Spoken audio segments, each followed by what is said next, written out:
Jesus is alive. Oh, we lift our hands. Let the King of Glory come. Jesus, Jesus be lifted high. Our hope and peace is here forevermore. Jesus is alive. We lift our hands. We lift our hands. Let the King of Glory come. Jesus be lifted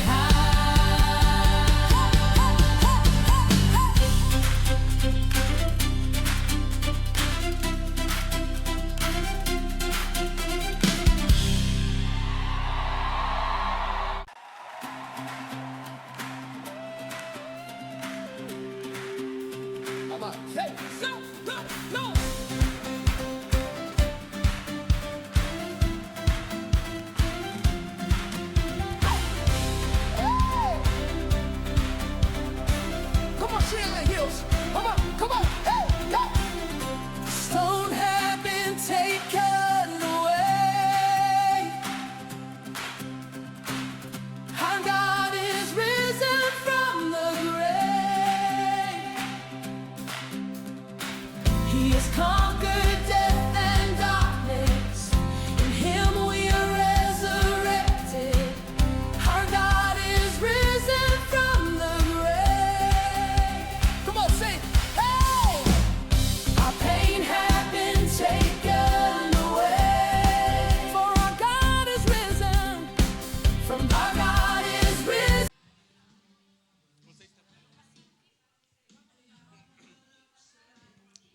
Amen. Praise God. Tayo po lahat ay si-uwi na. Hindi, joke lang. Tayo po lahat ay tumayo na. Sige po, tayo lahat. At kumamay kayo ng 97 na tao na hindi nyo pa nakakamayan kahit kailan sa buhay nyo. Joke lang po yun. Mag-igat po tayo. Kamustahin niyo po ang inyong mga kasama sa church. And welcome din po sa mga nasa online sa ating Facebook page. Welcome po sa bawat isa sa inyo. Pwede po kayong mag-comment kung taga saan kayo. And pwede niyo pong i-share ang live na ito and itag niyo po ang inyong mga kaibigan. So yun po, sige po. Welcome po sa bawat isa na nasa church. Ayan. Sabihin niyo po, Blessed Disciples Night. Mga disipulo ni Lord. Amen, amen.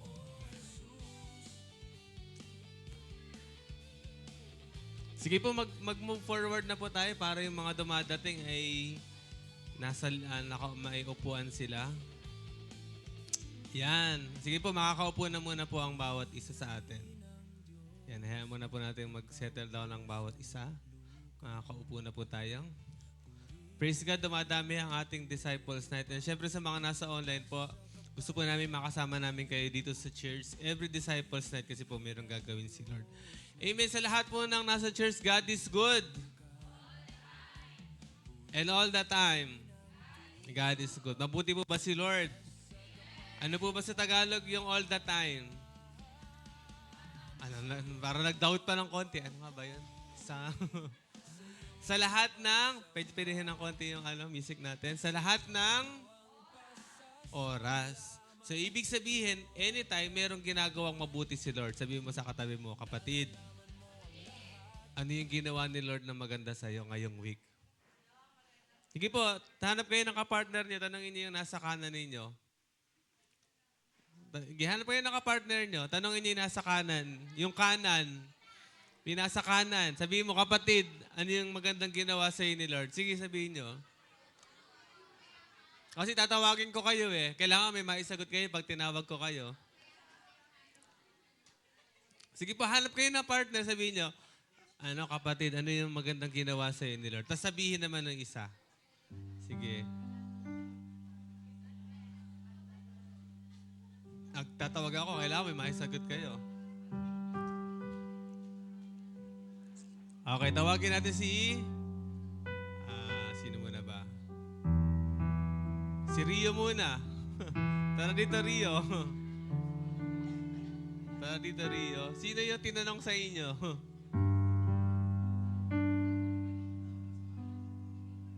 Sino yung tinanong? Ikaw ba? Siya yung nagtanong? Siya ba yung nagtanong? Oh, tara, ikaw siya pala. Ikaw, tara dito, pangalan nito. Si Rihanna. Siya pala yung nagtanong, sorry. Tara dito, Rihanna. Dahil si Rihanna yung nagtanong, sinabi ba niya sa'yo kung ano magandang ginawa ni Lord sa kanya? Wala daw sinabi, wala ka sinabi. Maupo kayo dalawa doon. Si Myra na lang. Sabi sa inyo, tatawagin ko kayo si Myra. Sino yung nagtanong sa inyo? Sino yung nagtanong? Siya yung nagtanong. O, tara dito. May sinagot ba? Bago ka pumunta rito, may sinagot ba? Meron naman. Ano yung testimony ni Myra sa'yo? Ikwento mo sa amin kasi magaling naman tayo magkwento, di ba? Ng buhay ng iba. Joke lang. Okay, kailangan yung maganda, di ba? Kwento mo ngayon yung testimony ni Myra. Nakalimutan na. Bumaba ka na rin. Ano po, sabi po ni Ate Myra, thankful daw po siya sa favor na binibigay ni Lord sa work niya po. Yan ang... Ang haba ng preparation natin. Okay, next. Sino pa? Sino ba? Si Tita Marina. Sino nagtanong sa inyo ni Jonalyn? Kayo po ba magka-partner? Kayo po nagtanong. Si Ate Bona pa. Ay, Bona tuloy, sorry. Magkalapit lang, di ba? Bona, Nova. Sa akin po yung nung naghayo kasi kami nung Saturday, ang tinanong ko sa kanya yung magandang ginawa ng Lord. Sabi niya yung nakauwi daw kami ng mapayapa. Kasi nung Saturday, nasa hanging bridge kami nung humahangin na malakas. Talaga namang nasa gitna kami ng hanging bridge. Lord! Talagang hindi po biro. Talagang malakas po yung hangin. Nakita naman siguro niyo yung ng hangin. Pero iningatan kami ni Lord kasi may mga bata kaming kasama, yung anak ni Myring. Basta may mga bata kaming kasama. Pero nakauwi po kami ng mapayapa. Amen. Nakahang sila sa hanging bridge.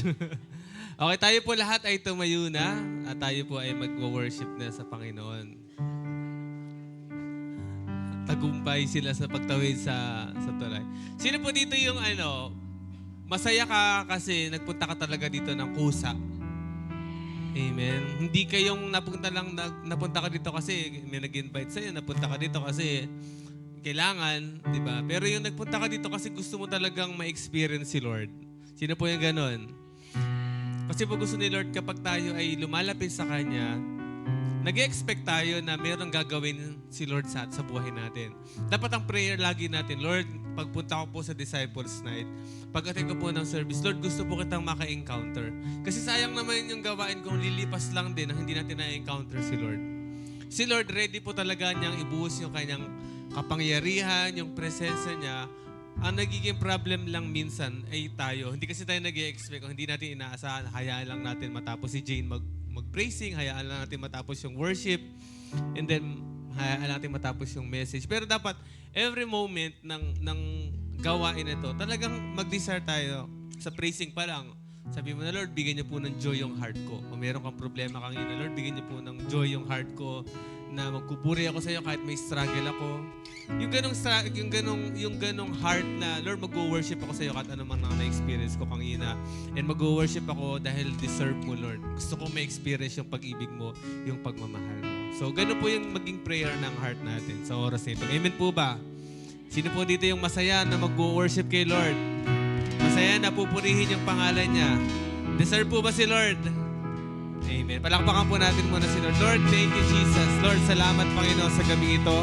Thank you, Lord God, dahil sinamahan mo kami sa gabi ito, Lord God. Nandito yung presensya mo, Panginoon. Salamat sa pag-ibig mo. At patuloy ka namin papupurihan, Panginoon, dahil karapat-dapat ka, Panginoon, sa aming mga papuri. Sige po, tayo po ay magpuri sa Panginoon.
patuloy nating taas po yung mga kamay natin para mag-worship at ibigay yung buong puso natin sa Lord.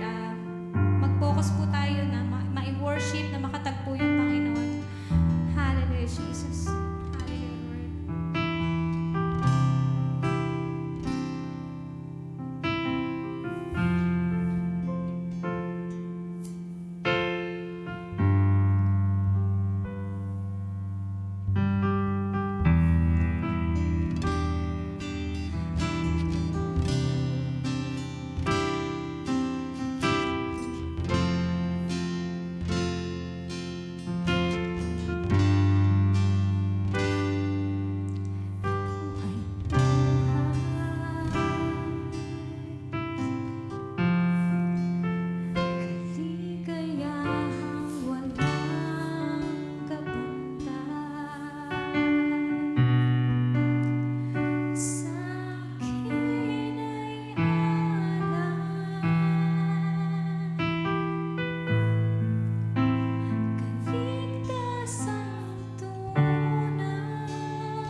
Panginoon. ng mga hari, lahat ay luluhod sa'yo, lahat ng labi ay magsasabi,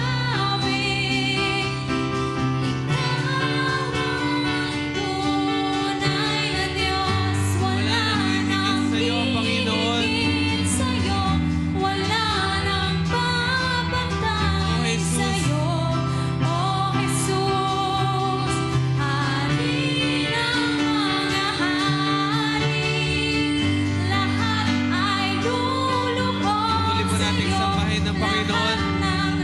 At taas natin ang ating kamay sa Panginoon. Hallelujah, Jesus. Oh, wala nang hihigit sa iyo, Panginoon.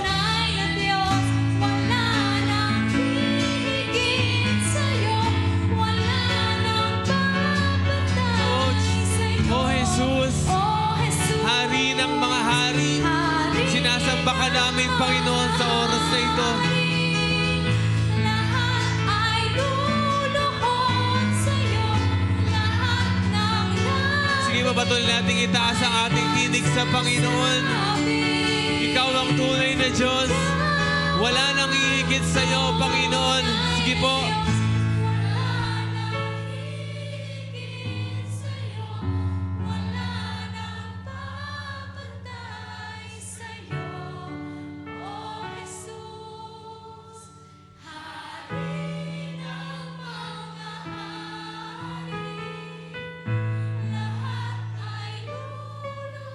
Sige po, habang inaawit natin ito, lahat ng mga struggles natin ay lumuluhod sa harapan ng Panginoon. Dahil walang makakahigit sa Kanya. Walang sitwasyon na higit sa Panginoon. Walang sakit na higit sa Panginoon. Walang problema na mas higit sa Panginoon. Dahil walang papantay sa Kanya. Dahil siya ang hari ng mga hari. Sige po, habang inaawit na rin, sinasamba natin ang Panginoon, isipin po natin na lahat ay kayang solusyonan ng Panginoon. Minsan pa po, wala nang hihigit sa iyo, Panginoon. Dahil ikaw ang tunay. Ikaw ang tunay at nag-iisang Diyos, Panginoon. Walang kahit na sinong Diyos ang hihigit sa iyo, Panginoon.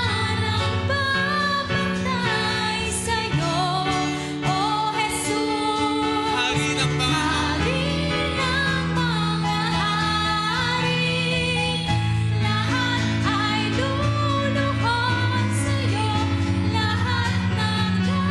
lahat ng labi ay magsasabi, Panginoon. Lahat ng nilikha mo, Panginoon, ay magsasabi, ikaw ang tunay na Diyos. Minsan pa, wala nang hihigit sa iyo.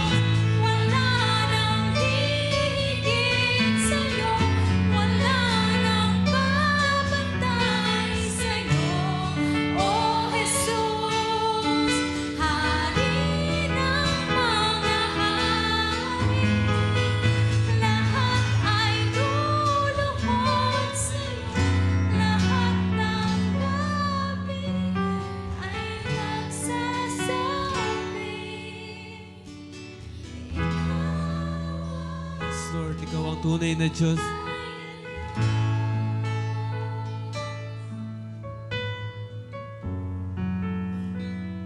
Ay magsasabi,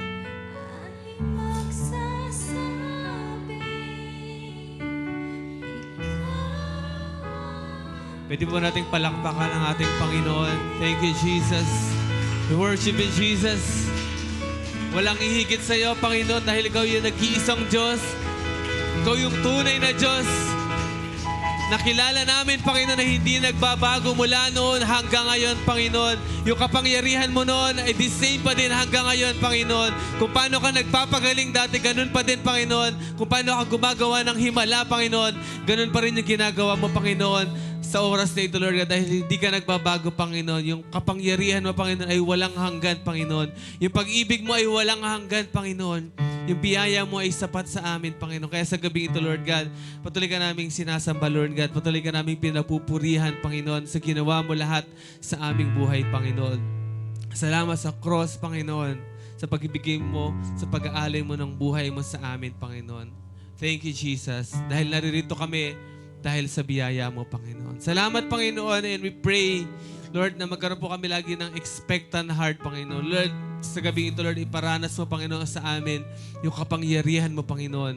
Yung pagmamahal mo, Panginoon. In Jesus' name, nire-rebuke po namin lahat ng gawa ng kaaway sa isip ng bawat isa sa pangalan ni Jesus. In the name of Jesus. I-ready niyo po yung heart ng bawat isa sa gabi ito, Lord God. Salamat sa presensya mo, Panginoon. Salamat sa pagkaparamdam mo ng pag-ibig mo. Sa worship pa lang, Panginoon. Sa praising pa lang, pinaramdam mo na ang kapangyarihan mo, Panginoon. Kaya, Lord, naniniwala kami na meron ka pang gagawin sa gabing ito, Panginoon. Maraming salamat, Panginoon, sa iyong papuri ito. Salamat sa pangalan ng iyong anak na si Jesus. Amen and amen. Pwede po natin palakpakan ng malakas si Lord. Praise God. At tayo po ay makakaupo na at di na natin papatagalin pa. Pwede po ba natin kamayan yung katabi natin? Sabihin mo, kapatid. Sige po, kamayan natin. May kinig tayo, ha? Wala mo ng daldalan. Alright, tawagin na po natin ang magme-message ngayon. Isa siya sa 144 ng ating church or isa po siya sa primary leader ni Sister Krisha. Isa siyang masipag na member ng prod, ng events. Ano pa ba yung kanyang ministry? Maintenance ba? Basta masipag siya. Tawagin na po natin ang Madam Esme ng ROA. Wala iba kundi si Jaylin Batusan.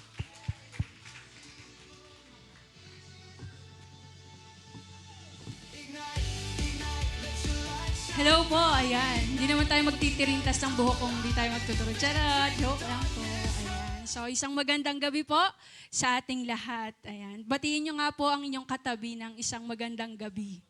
Ayan. Hello din po sa mga kasama namin sa online. Bakit po kayo nandyan at wala kayo dito sa physical? Okay. So, ayun, welcome po sa bawat isa. Thank you, Lord, kasi meron ulit tayong Disciples Night. Amen. So, yun, sige po. Bago tayo mag-start ay mag-pray muna po tayo. Hallelujah. Father God, Lord, maraming salamat po sa araw na ito. Salamat po sa mensahe mo sa gabing ito, Panginoon. Patuloy na Holy Spirit, ikaw nga po nawa ang siyang kumilos sa amin, Panginoon. Na maunawaan namin, Panginoon, yung mensahe mo sa gabing ito. At ito'y makatulong sa bawat isa at gayon din ay magamit kami, Panginoon, para din sa buhay ng bawat isa. In Jesus' name, I pray, Lord, na ma-receive namin to ng buo, Panginoon, yung mensahe na ito at patuloy na makakapagpabago sa amin para makalakad sa katuwiran. Ito po ang aming dalangin sa pangalan ni Jesus. Amen. Amen. So, ayan, nandun pa rin po tayo sa ating series na The Lord is our Shepherd. So, andun pa rin po tayo. So, naalala po ba natin yung mga nakaraang topic ng ating mga nakaraang speaker? O nakalimutan na po natin. So, nung week 1, babalikan muna po natin siya. So, yung unang topic natin or part 1 na tinuro ni Sister Myra, we lack nothing. So, natatandaan pa po ba natin yung message niya or lumipad na, nakalimutan na. Ate Myra, paulit daw. Okay. Next naman po ay refresh our soul na tinuro naman po ni Brother Buds. At yung last week ay yung turo ni Tita Nening. Ayun, for His name's sake. Ayun. So, ayun, yung ating message naman po ay, ayan, His rod and staff. So, makukuha natin siya, or rad pala, sorry.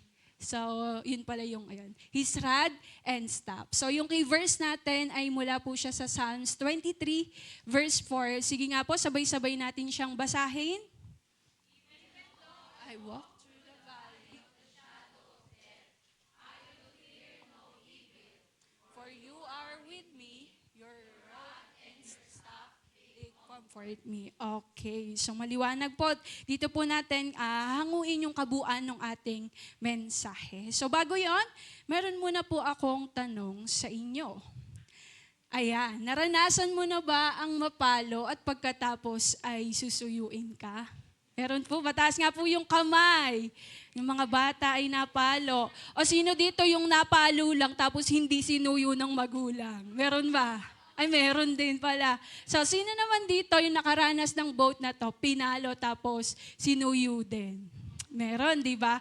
So, ayan. So, meron daw, parang may sinasabi si Simon, ano yon Simon? Ayan. So, hindi. So, baka ganito din tayo, no, kapag tingnan natin yung picture. Di ba, parang pagka pinalo tayo, pinagsasabihan tayo, parang asama din ng tingin natin sa, nagtatama sa atin. Tama po, na parang kung ano-ano yung iniisip natin. Bakit mo ba ako tinatama? Bakit mo ba ako pinalo? Di ba, hindi natin siya maunawaan. So, yon ang ating introduction. So next naman po ay ang ating objective para sa mensahe sa gabing ito. Una ay para makita natin na ang laging plano ng kaaway sa ating buhay ay wasakin tayo. Pangalawa, ang pagdisiplina ng Diyos sa atin, ang pagdisiplina ng Diyos sa atin gamit ang kanyang pamalo at tungkod ay para sa ating ikabubuti. Pangatlo, tanggapin ang bawat palo at disiplina dahil ito ang magbibigay sa atin ng kapahingahan. Amen. So ito po ang ating objective.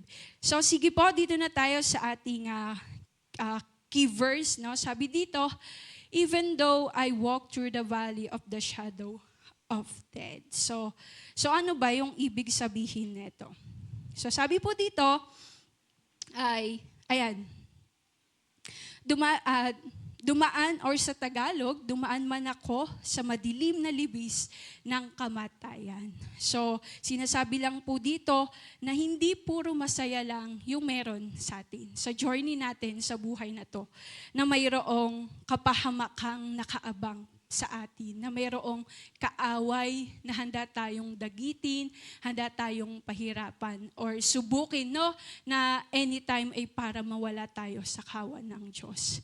Okay, and sabi pa dito, ayan, pipiliin ba nating lumakad kung alam natin na may kapahamakang nag-iintay sa atin? Sige nga po. Sa tingin niyo po ba, lalakad ba kayo sa isang lugar na kung alam niyo ay mayroong kapahamakang nag-aabang sa atin?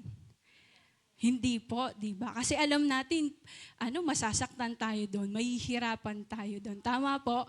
And so, bago natin yon, so syempre, ayan, so sabi din sa ating message pala, ayan, Satan is forever trying to end the church and to finish of church people. So dito muna po tayo. So sabi doon, simula nung si Satan ay palayasin dun sa kaharian ng Diyos, ang laging goal niya ay tayo. Tayong nasa loob ng church, na tayo ay wasakin, sirain, patayin. So mababasa natin yun sa John 10:10, tama po. Na iyon lang talaga yung goal ni Satan sa buhay natin, na talagang mawala tayo dun sa kawan ng Diyos. Amen? Amen. And sabi pa dito, gusto niya na huminto tayo sa mga pagdalo, sa gawain dito sa church. Pero praise God, sabihin mo nga sa katabi mo, kapatid, salamat nandito ka. Ayan, so hindi ka nagpapigil sa gawa ni Satan. Amen. Amen. Ayan, so gusto niya nga na pahintuin yung mga gawain na ganito. Mawalan tayo ng word of God, mawalan tayo ng devotion time. Diba? Na para hindi na tayo makapag-share the gospel, para hindi na tayo mag-pray. Ganon yung unti-unting inaalis sa atin ni Satan. Baka hindi lang po natin napapansin. So, iyon, yung unang goal ni Satan para sa atin. And ano pa ba? Ayan, so bago yun, tandaan natin na ang tanging nais lang ni Satan nga po ay mawala tayo sa ating pastol. Maiba yung tingin natin kay Jesus. Matingin tayo sa mundo. Matingin tayo sa mga bagay na nasa paligid natin. At mawala yung mga mata natin sa mata ng ating pastol na si Jesus. So yun yung gusto ni Satan. So papayag ba tayo? Siyempre hindi. Tama, amen. Amen. Ayan. So, next po, sabi pa doon, we live in that shadow of evil intent toward us all day, every day, no matter where or who we are. So, eto naman, ngayon, tayo ay nabubuhay sa shadow of evil. No, nandun tayo, naglalakad tayo. Nakikita naman po natin ngayon yung ating, nangyayari ngayon sa ating bansa, sa mundo, di ba? Talagang sobrang dark na, di ba po? At alam natin, mas lalo pang magiging dark yung mangyayari pa sa mga haharapin, no? Pero ito nga po, ito tayo ngayon, ito yung realidad na meron tayo ngayon. Na talagang yung masama ay siyang nagiging mabuti, siya yung nagiging tama sa mga mata ng tao. So ganun tayo dinideceive ni Satan. And ano pa ba? Yun din, araw-araw din tayong sinusubok, di ba? Sa mga personal life natin, sa mga struggle, sa mga ano pa ba, problema natin sa araw-araw, sa pamilya, sa trabaho, di ba? Sa kapwa natin, araw-araw din tayong nasusubok, yung faith na meron tayo. Pero sabi pa dito, ayun nga, kahit na araw-araw tayong sinusubok, kahit na araw-araw din natin napagtatagumpayan, meron pa rin times na tayo ay bumabagsak. Tama? Na talagang nawawala pa rin tayo sa Lord. And sabi pa nga doon, kahit na magtagumpay tayo, pero meron pa rin ulit, no? Na parang hindi siya natatapos yung mga pagsubok natin.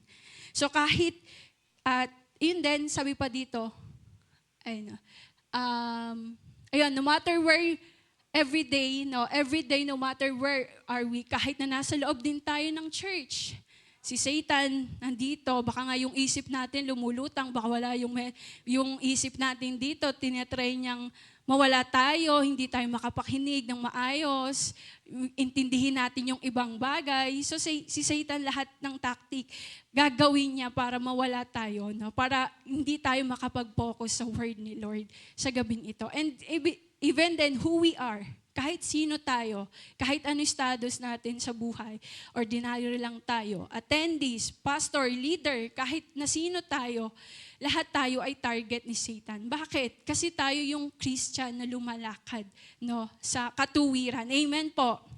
Amen. Kaya asahan natin na si Satan nandyan, nanggigigil siya para masira tayo, mawala tayo, pero hindi tayo papayag. Amen. Amen. Kaya nga po nandito tayo. Amen. Ayan. So in the valley of this world, habang lumalakad tayo sa mundong ito, tayo ay nasa peligro po. Anytime. Kahit nasaan tayo, kahit sino tayo, may peligro na nandyan na nag-aabang sa atin. So tandaan po natin yun, no? Pero, ayun nga. Pero praise God, kasi may kasunod yung ating verse. Sabi dito sa Psalms, next, I will fear, sige nga po, sabay-sabay nating basahin. I will fear no evil, for you are with me. Your rod and your staff, they comfort me. Amen.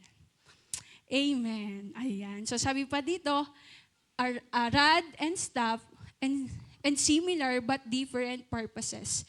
And the shepherd may use both for our good. So makikita natin sa message ngayon na makikita natin na ginagamit to ng pastol, yung rod and staff, no?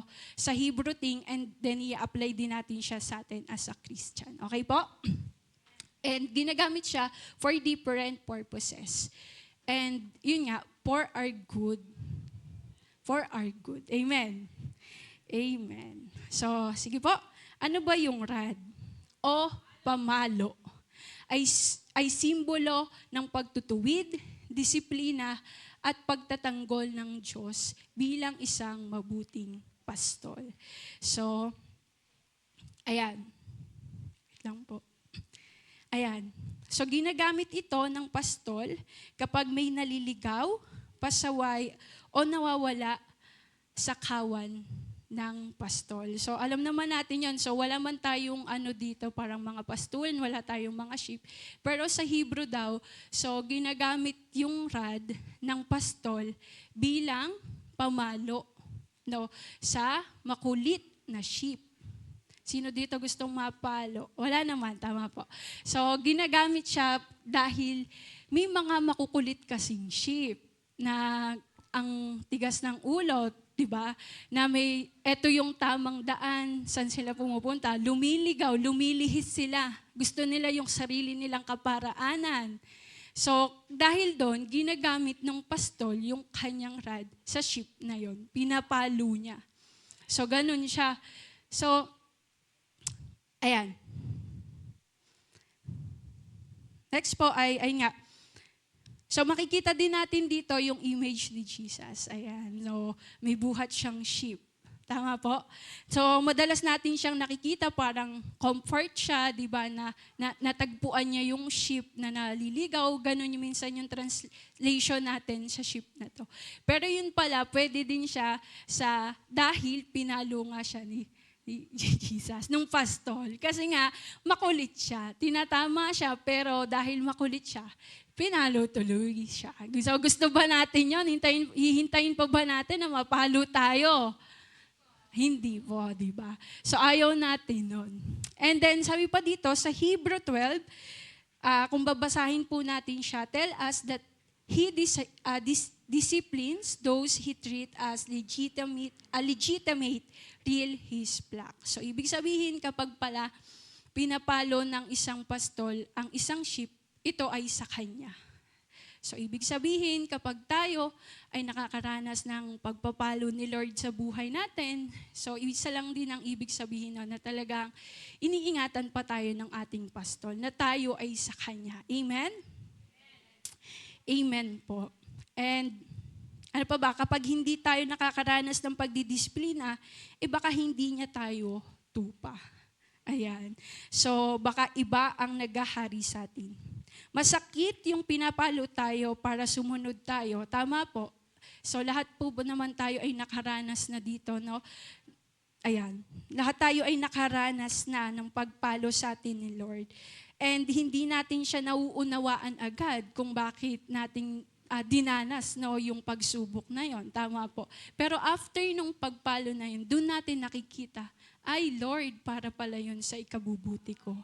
Para pala yun, hindi ako maligaw. Amen? Amen po. And then, pwede po ba nating sabihin, thank you, Lord. Thank you, Lord. Ayan. So, makikita din nakikita lang natin na kapag tapos na ang pagpalo, doon lang natin naiintindihan ang lahat. Amen.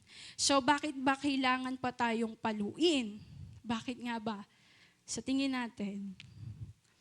Kasi po, ayan. So next, ay may lion and wolves were waiting. So, alam naman natin, kaya din tayo dinidisiplina ni Lord kasi may lions, may wolves na handa tayong sakmalin. Para saan? Para mawala tayo. So, bago po yon, sa Jewish shepherd had to be on guard all the time for stupid sheep or young naive lambs that wander away of their own agenda.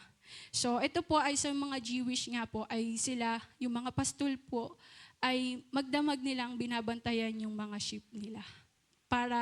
Kasi nga, merong lions, may wolves na nag-aabang, no, para sakmalin sila, para kainin sila, para dagitin sila, mawala sila dun sa kawan. So sa atin naman po, ayan,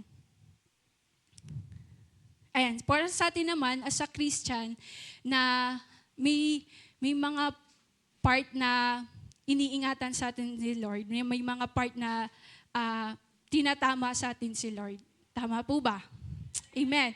So yung part na yon ay para disiplinahin tayo at para proteksyonan tayo. No? Para hindi tayo madagit ng wolves and lion or ni Satan sa buhay natin, na hindi tayo makapagbigay ng anumang inch sa kaaway para hindi sila magkaroon ng legal ground sa atin. No? And, ano pa po ba? Ayan, sabi din sa 1 Peter 5:8, be alert of a sober mind. Your enemy, the devil, prowls around like a roaring lion looking for someone to devour. So, ganun nga po siya, na meron kasing kaaway nga po na anytime kaya tayong waglitin, kayang alisin yung faith natin sa Lord, kayang kayang pabagsakin yung devotion life natin. So, sa paanong paraan? Sa mga pagsubok, sa mga trials, no, na parang damdamin na lang natin yung mga pinagdadaanan natin, hayaan na lang natin, mawala yung faith natin, no?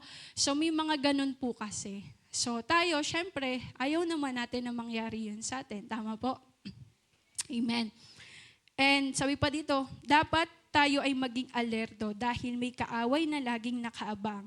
Maging sensitive tayo in spirit, maging matalino sa mga nakikita at naririnig natin. Kasi anytime, gagamitin ng kaawayan para magkaroon ng access paunti-unti sa atin. Ayan. So, para magkaroon siya ng access na hindi natin namamalayan na meron ng pinto yung kaaway sa atin, na siya na yung nasusunod natin. Halimbawa na lang neto, yung pasimple nating pag-i-scroll no, sa social media na konti lang, ilang minuto lang mag-i-scroll ako hanggang sa yung dapat nating gagawin ay hindi na natin nagagawa. So, and the same time, yung nafi-feed sa utak natin, na nakikita natin, naririnig natin, pumapasok siya saan? Sa isip at sa puso natin, na nagkakaroon ng epekto tuloy sa ating paligid, sa ating pag-respond sa kapwa natin. So, ganun siya. So, hindi natin namamalayan na akala natin, normal lang siya, no? Tama po na konting scroll lang naman yung gagawin ko, konting konting tagay lang, konting hits lang, yung konting chismis lang. Gusto ko lang naman malaman yung kwento niya, eh. Madaming bagay, no? Ayun, so lahat yon ginagamit siya kahit sa konting paraan na yon, nakukuha na tayo ni Satan. And katulad nga nung lions and wolves, hindi sila nagpaparamdam, hindi sila nagpapakita agad, tama? Ang ginagawa nila, palihim sila para biglaan nilang sasakmali na hindi na malaya ng sheep, wala na, nakain na pala siya. So sa atin, tayo din na nawala na yung time natin para sa Lord, nawala na yung time natin na prayer time, yung pag-attend natin, iyon pala yung dahilan kung bakit pakiramdam natin na ang layo na natin sa Lord. No?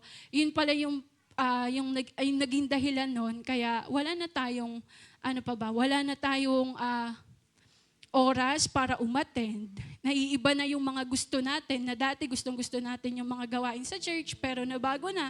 Kasi nabigyan na natin ng access yung kaaway.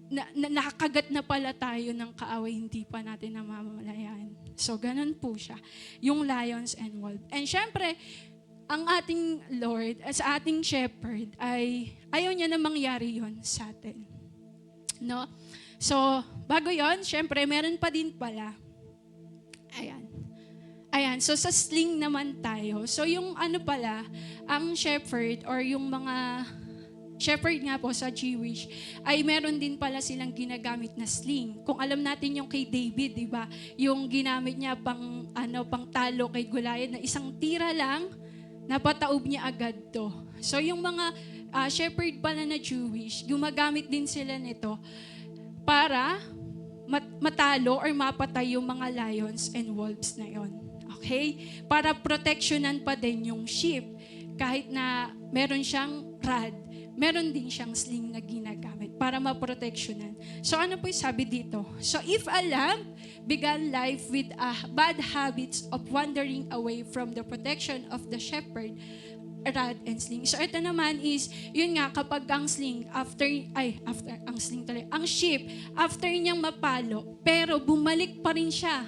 Di ba, napalo na siya. And after niyang mapalo, madisiplina, pero nandun na naman siya. Bumalik na naman siya sa mga bad habits niya. No? Na kung saan binalikan niya na naman yung mga buhay na inalis na sa kanya ni Lord. So yung sling na to, ginamit to ng shepherd para nga mapatay na yung mga wolves na yun eh. Pero dahil nga makulit yung sheep, nagwa-wander pa rin siya, bumabalik pa rin siya sa bad habits niya.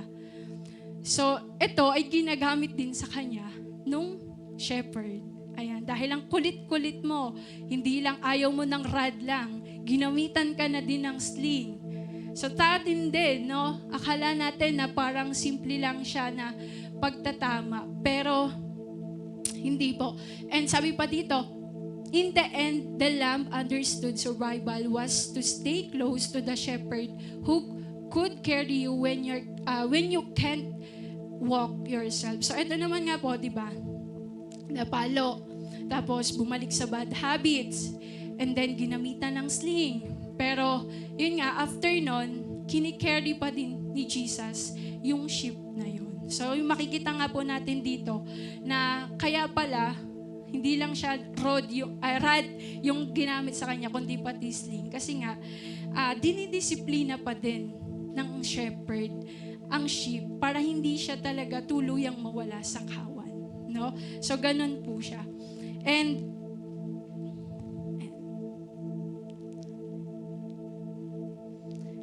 ayan. So, yun nga po. In the end, the lamb understood survival was to stay close. So, makikita na lang din or maintindihan na lang din ng sheep na walang ibang mas safe place, walang ibang magbibigay sa kanya ng comfort, kundi nandun sa part na kalong-kalong siya ng shepherd niya. So, sa atin din, no, na minsan hindi natin na iintindihan nga po, pero once na mapagdaanan natin yung bagay na yon, yung pagsubok na yon, makikita na lang natin na, Lord, salamat kasi kahit na anong tigas ng ulo ko, 'di ba? Kahit na ano yung ginagawa ko para masunod yung mga gusto ko, kahit na may mga bagay ako nagagawa na hindi nakakalugod sa iyo, hindi mo pa rin ako iniiwan. Patuloy mo pa rin akong iniingatan. Amen? Amen po. So, makikita lang natin na kahit na ano pala yung gawin ko, pero dun pa rin ako sa shepherd ko talaga. Merong comfort at kapahingahan. Amen? Amen. So, ayan. Next po.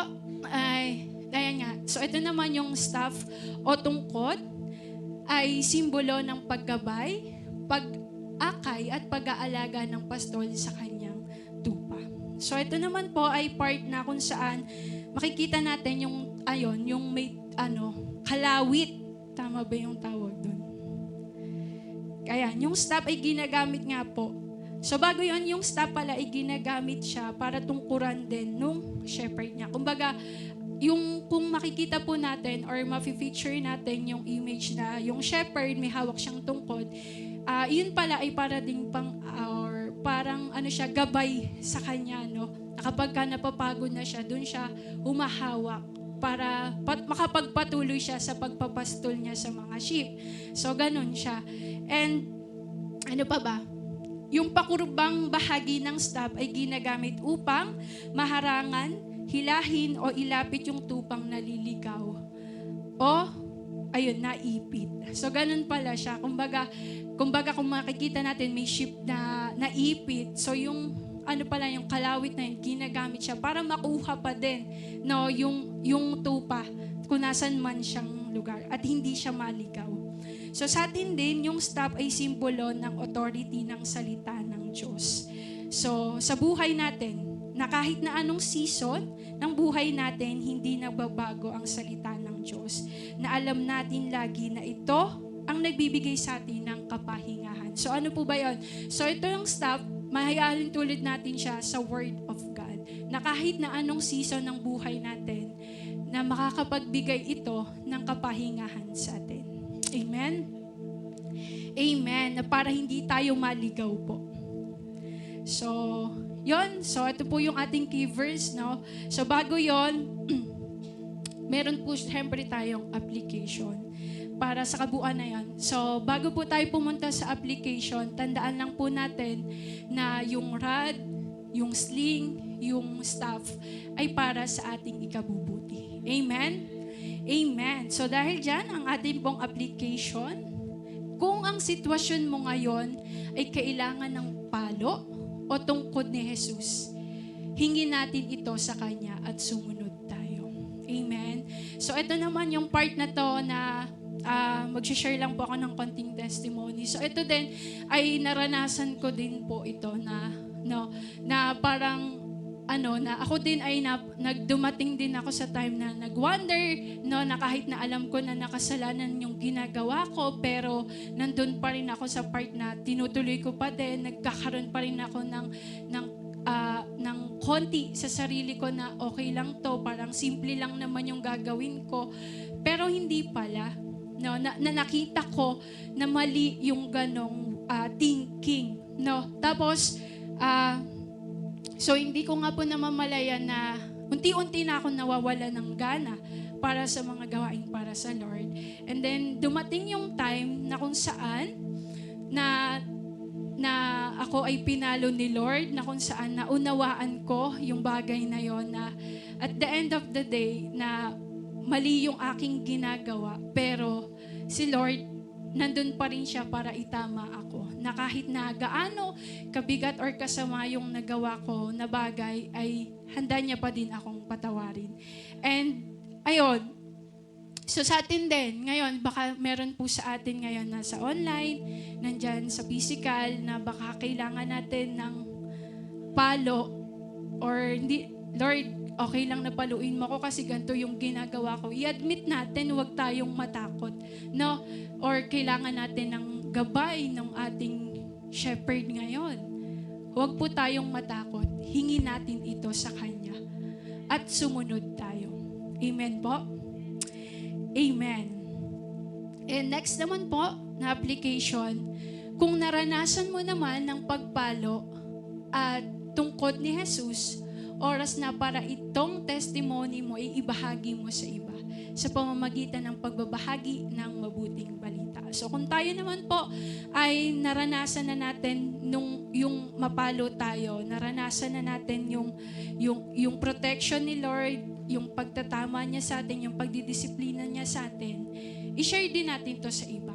Yung testimony na ginawa sa atin ni Lord, na mas lalo siya magiging makapangyarihan kung ibabahagi natin siya sa iba. Amen? And syempre, kapag nag-share the gospel din po tayo, na alam naman natin yung word of God, powerful siya. Syempre, dun din yung sa part na yun na pwede natin gamitin yung testimony natin para ma-share sa kanila, na mas lalong mag-encourage sa kanila na kailangan din nila ng shepherd sa buhay nila. Amen?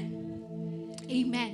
So bilang conclusion po natin, sa panahon ngayon, maraming kalituhan, kaguluhan, at kasamaan. Pero tandaan natin na si Jesus ang ating pastol na mag-iingat sa atin. Amen. Ang kanyang pamalo at tungkod ang magbibigay sa atin ng tunay na kapahingahan. Amen po. Amen. So, I pray na madami po tayong natutunan, no, sa message na to. At kung kailangan talaga natin na isuko sa Lord at hingin yung kanyang rod and staff, wag po tayong matakot na lumapit sa Kanya. Amen. And syempre, alam ko naman na kapag nandun na tayo, binigay yun sa atin ni Lord, hindi niya naman tayo pababayaan. Amen po. At talaga namang po makakamit natin yung kapahingahan sa Kanya lamang. Amen. Amen. Dahil po dyan, ito lang po ang ating message.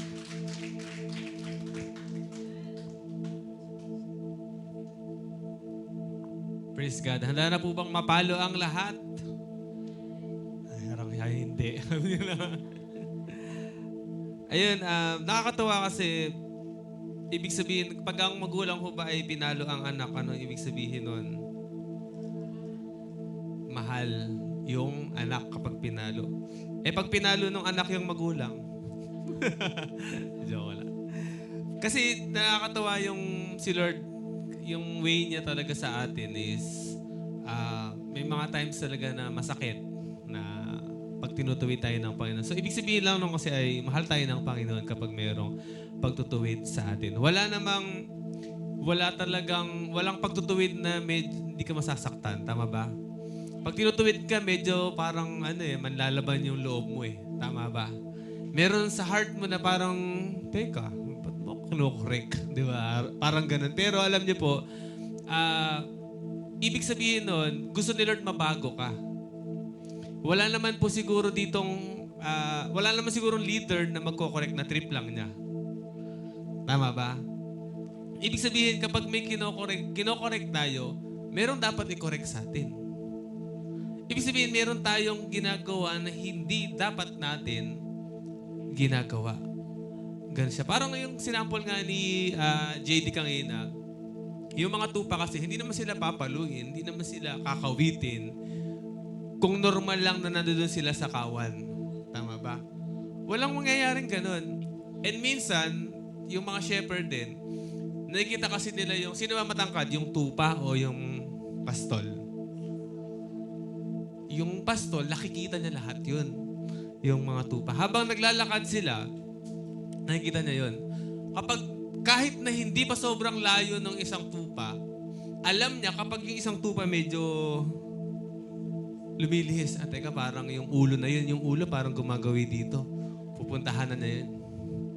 Balik. Ganun kasi yung mga leaders sa church. Ganun din tayo. Ganun din ang Panginoon. Hindi ka pa man masyadong nakakalayo, kinakalabit ka na niya. Tama ba?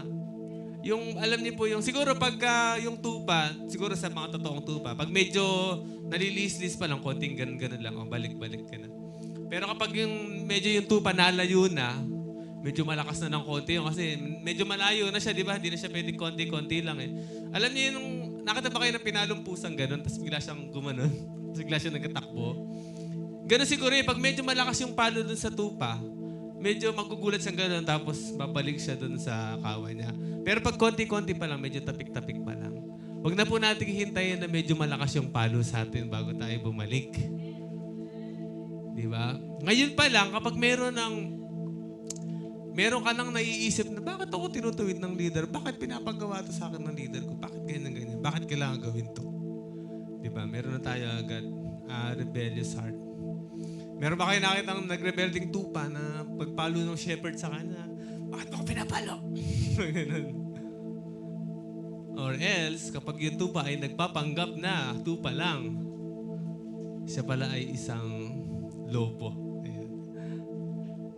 Huwag po tayo maging lobo. Gusto ng Panginoon, kaya tayo tinutuwid, mapabuti tayo. Walang magulang na gustong maging masamay anak. Ganon din si Lord. Ganon din yung mga leader natin. Walang leader, kapag sinabi ni leader ganito, kapag sinabi ni Lord ganito, kailangan gawin natin kasi gusto po ni Lord matuwid yung landas natin.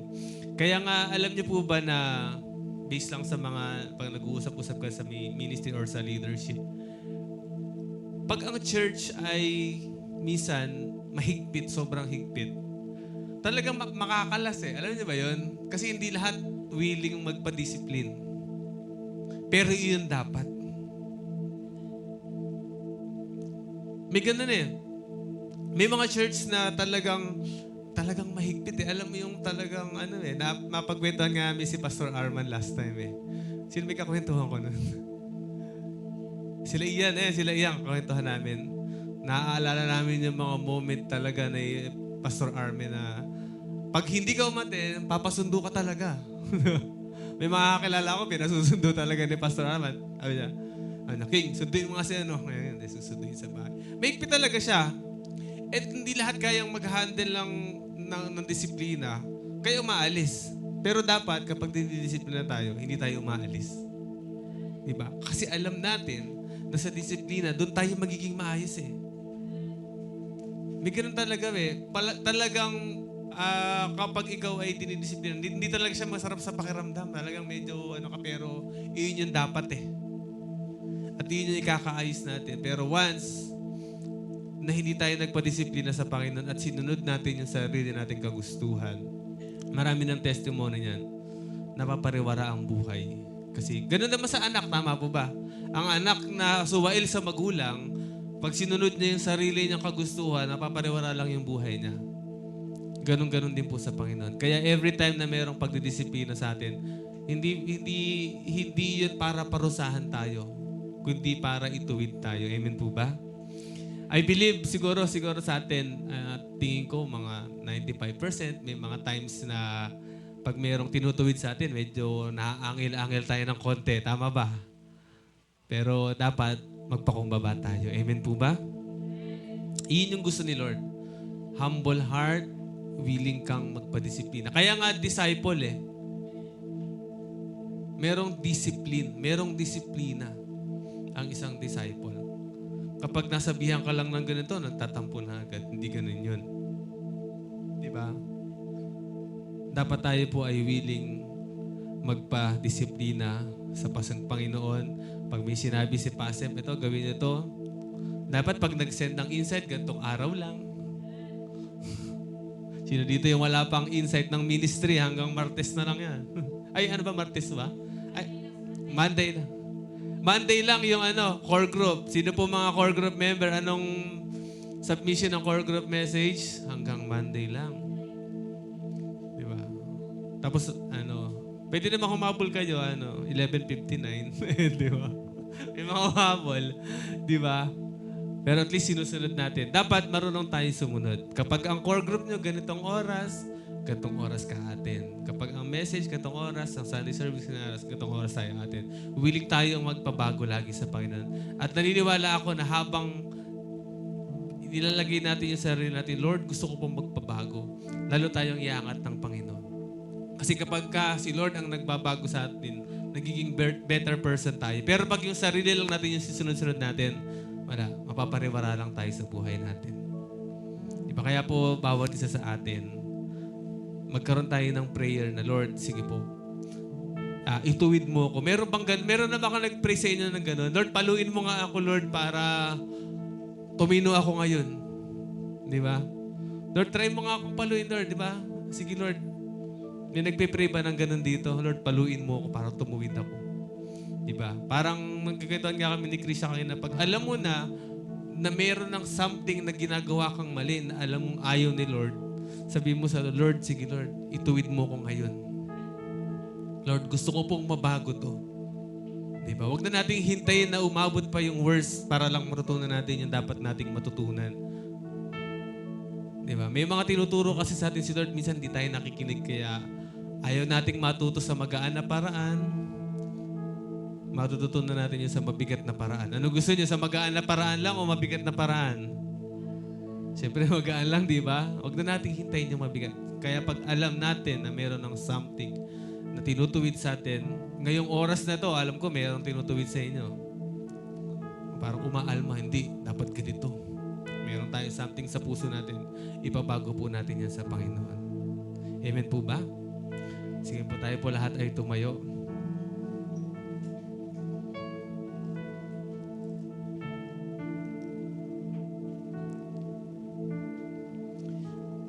Nakakatawa yung sinabi ni JD kanina, yung pagtutuwid ng Panginoon, nandoon talaga yung comfort natin.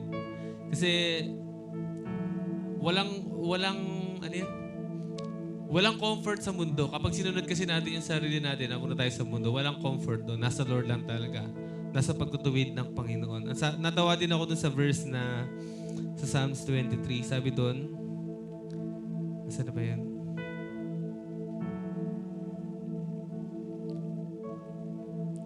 Though I walk through the valley of the shadow of death, I will fear no evil. Though I walk through the valley, ibig sabihin daw ng paglakad sa valley, passing lang yun, ibig sabihin dadaan ka lang dun. Yun ang nakakatawa dun eh. Pero pagdaan mo dun sa mga madilim na part ng buhay natin, dun sa pagtutuwid season. May mga ganun kasi tayo yung pagtutuwid season ni Lord sa atin. Saglit lang naman yun eh. Kaya lang dapat nating matutunan yung dapat nating matutunan. Kasi kapag hindi natin natutunan yung dapat nating matutunan, babalik at babalik lang yan. Kapag meron tayong pinagtatanggol sa sarili natin na parang feeling natin yun yung tama, babalik at babalik lang tayo dun. Kaya po, mas i-desire natin na lagi tayong tinutuwid ng Panginoon. Kapag may message, for example, kapag may nagme-message at parang feeling mo, parang pinatatamaan ako ni Pastora ba? Siguro kinuwento sa kanya siguro kinuwento ni Rio yung buhay ko sa kanya. Kaya parang pinapatamaan ako ni Pastora ngayon. Parang alam ni Pastor yung nabalitaan yata ni Pastor yung ganito. Parang close naman si Pastor A tsaka si ganito siguro kaya nalaman niya yung buhay ko. Kaya pinariringgan niya ako ngayon.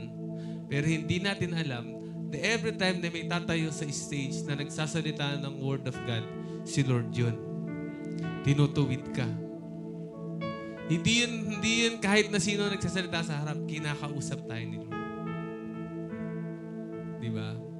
Kaya kung feeling mo, pinariringgan ka ng nasa harap, hindi, si Lord yun. Tinutuwid tayo ni Lord. Amen po ba? Dapat willing tayong huwag tayong magbingi-bingihan na narinig natin sa tenga natin, labas sa kabila natin. Huwag tanggapin natin. Pinaka-best na gawin natin is tanggapin natin, Lord, meron talaga akong kulang. Meron talagang dapat ituwid sa akin. Yun yung pinaka-best natin gawin. Lord, hindi ako perfect. Hindi talaga ako perfecto, Lord. Kailangan kong matuwid. Kailangan kong ituwid yung sarili ko. Kailangan mo kong ituwid, Panginoon. Kasi gusto ni Lord talaga, bawat isa sa atin, makalakad tayo sa kalooban ng Panginoon. Tayo po lahat ay pumikit at manalangin. Lord, sa oras mong ito, bigyan niyo po kami ng humble heart right now in Jesus' name. Nire-rebuke po namin yung pride in Jesus' name. We rebuke that rebellion in Jesus' name. And the rebellious spirit, we rebuke it right now in the name of Jesus. In Jesus' name. In Jesus' name. Lord, i-open niyo yung heart namin, Panginoon. Lord, bigyan niyo po kami ng kaisipan, Panginoon, gaya ng pag-iisip mo, Panginoon, na nagnanais lagi na lumakad sa kalooban mo. In Jesus' name. In Jesus' name. Lord, sa mga tao po na nandito, Panginoon, nilalapit ko po yung bawat isa, Lord God. Sige po, sa oras na ito, kung merong sa bawat isa sa atin, alam mo sa sarili mo na iyan yung gustong ituwid sa iyo ng Panginoon. I-surrender po natin sa Panginoon. Wala pong matatalo kapag sumuko tayo sa Panginoon. Tayo po ay panalo kapag sinuko mo yung parte ng buhay mo na yan na ayaw mong ipatuwid. Isuko mo na yan sa Panginoon sa oras na ito. I-let go mo na yan. Yung pinadidil sa'yo ni Lord na yan, na ugali or pagmamataas, i-let go mo na yan sa oras na ito. In Jesus' name. In Jesus' name. Ano mang mali sa heart natin right now, i-let go natin yan in Jesus' name. In the name of Jesus. In Jesus' name. Kung hindi man tayo sumusunod sa mga payo, hindi tayo sumusunod sa mga leader natin, i-let go na natin yan sa oras na ito. Ipatuwid natin sa Panginoon sa oras na ito. Or meron man tayong against sa kahit na sino man, sa church man ito o sa ibang lugar man, ipaayos na po natin yan sa Panginoon. Kung meron man sa family nating naging problema na parang against tayo, ipaayos po natin yan sa Panginoon sa oras ito. In Jesus' name. In Jesus' name. Gusto ng Panginoong makalakad tayo sa kalooban niya. Gusto ng Panginoon makalakad ka na may katuwiran, na may pagpapakumbaba. In Jesus' name. In Jesus' name. In Jesus' name. In Jesus' name. Salamat, Panginoon. Lord, sa lahat po na nandito sa church, Panginoon, right now, hipuin niyo po ang kanilang mga puso ng iyong kapangyarihan. Lord, protektahan mo sila, Panginoon. Kung meron namang dapat idila sa kanila, Lord, ipakita mo ito sa oras na ito. In Jesus' name. Ngayon pa lang, Panginoon, maituwid na yung dapat ituwid sa bawat isa sa amin, Panginoon, sa pangalan mo, Jesus. Huwag na namin hintayin pa na malayo kami ng sobra sa iyo, Panginoon. Ngayon pa lang, Panginoon, kung kailangan mo kaming paluin, Panginoon, gawin mo ito, Panginoon, sa amin para po makalakad kami sa kalooban mo. In Jesus' name. Para po ma-please ka namin, Panginoon. Yung buhay namin ay maging pleasing sa harapan mo, Panginoon. In Jesus' name. In Jesus' name. Salamat, Panginoon. Dahil mahal mo kami. Gusto mo kaming ituwid sa lahat ng pagkakataon. Dahil gusto mo kaming makarating dyan sa langit, Panginoon. Gusto mo kaming makasama, Panginoon, sa kalangitan, Panginoon. Salamat, Panginoon, dahil ito yung desire ng heart mo. Kaya mo kami tinutuwid, Panginoon, para makita ka namin face to face, Panginoon. Kaya, Lord, dalangin namin sa heart ng bawat isa, Lord, na ito po yung maging motivation namin, yung makita ka namin face to face, Lord God. Kaya kami lalakad ng may kabanalan, ng may katuwiran, Panginoon, para makita ka namin, Panginoon, sa muli mong pagbabalik. Maging handa, Panginoon, ang buong Rock of Ages Church, Panginoon. In the name of Jesus. Lord, gawin mong handa ang puso ng bawat isa sa lahat ng oras, Panginoon, sa pangalan ni Jesus. In the name of Jesus. In Jesus' name. Thank you, Jesus, Lord God. Salamat, Panginoon, dahil meron pong forgiveness sa iyo, Panginoon. Lord, nire-receive po namin yung forgiveness right now. Nire-receive po namin yung restoration sa aming sarili, Panginoon. In Jesus' name. Lord, nire-receive po namin, Panginoon, yung new spirit, Panginoon, yung merong humility, Panginoon. In Jesus' name. In the name of Jesus. Salamat, Panginoon. Salamat, Panginoon. Maging hindi lang sa mga nandito sa church, maging sa mga nasa online, and yung mga kasama pa naming iba sa church, sa mga family members namin. Lord, nagdedeklara po kami sa kanila, Panginoon, ng pagpapakumbaba, Panginoon. Una sa harapan mo, Panginoon, in Jesus' name. Sa mga leaders, Panginoon, in Jesus' name. Lord, nire-rebuke po namin lahat ng rebellion sa bawat family, Panginoon. In the name of Jesus, Lord God. In the name of Jesus, every pride, Lord, sa mga mag-asawa, sa mga anak, Panginoon, we rebuke it in the name of Jesus, Lord God. Nirebuke po namin yung spirit na ito sa pangalan ni Jesus in the name of Jesus. Maging sa buong church, Panginoon, na ito, nire-rebuke po namin ito. Lord, hindi po namin hina-allow, Panginoon, yung mga spirit na ito na mamalagi sa aming church sa pangalan ni Jesus. At nagdedeklara kami na yung humility, Panginoon, ang maghahari, Panginoon, sa church na ito. Yung pagpapakumbaba ng bawat isa, Panginoon, sa pangalan ni Jesus. In Jesus' name. Salamat, Panginoon. At dalangin namin na paglabas po namin ng church na ito, isa na kaming bagong nilalang, Panginoon, na willing magpatuwid. Lord, palambutin niyo po yung puso namin. Every time na meron kaming mga maka-encounter, Lord God, na pagdidisiplina, gawin niyo pong malambot ang heart namin. In Jesus' name. Salamat, Panginoon, sa gabing ito, Lord God. Thank you, Jesus. At dalangin naman na yung pangalan mo lang ang maitaas sa buhay namin sa paglabas po namin ng church dito. Maraming salamat, Panginoon, sa iyo po lahat ng papuri at pasasalamat sa pangalan ni Jesus. Amen. Palakpakan po natin si Lord. At bago po tayo magtapos, pwede po kayong maghanap ng isang partner. Isa lang isang partner lang. Yung makakausap niyo ng yung madidisiplina niyo. Joke lang. Isa lang, kahit isang partner lang. Sige ba, hanap kayo ng partner ni isa lang. Meron lang tayong mabilis na gagawin lang. Okay, hanap muna kayo ng partner. Sa mga nasa online po, God bless po sa inyo. Kita-kita po tayo sa Sunday service. 10:00 po ang ating live. God bless po everyone.